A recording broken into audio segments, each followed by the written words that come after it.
راحت فين؟ أكيد في المطبخ يا نور العين. وبتعملي ايه يا تيتا؟ بعمل كفتة وكمان كيكة. أنا في المطبخ أحب أطبخ، ما الوصفات عندي بترخ.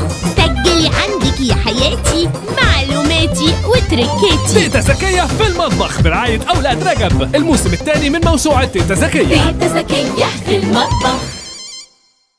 كل واحدة فينا بيجيلها وقت تبقى مش طايقة تدخل تطبخ ومزهقانة من السؤال بتاع هناكل ايه نطبخ ايه، وطبعا كله يسيبها محتاسة ولا أي حاجة، وما تقول لهم أي حاجة قولوا لها ليه لا مش عايزين. حاجة غريبة.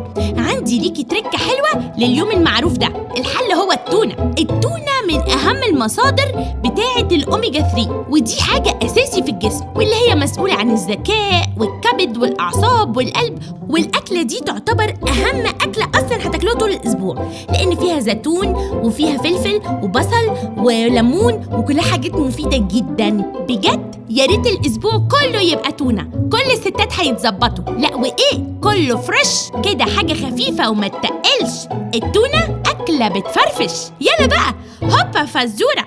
سؤال النهاردة، التونة غنية بالدهون النباتية ولا الأحماض الدهنية ولا زيوت محركات الديزل؟ يلا جاوبوا على السؤال. هتقولوا لي ليه؟ هقول لكم عشان تكسبوا من أولاد رجب كل يوم قسائم شرائية ب 500 جنيه. تيتا زكية راحت فين؟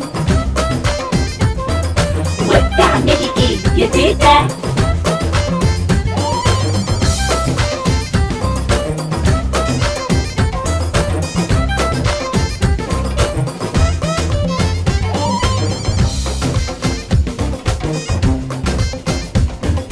تيتا زكية في المطبخ.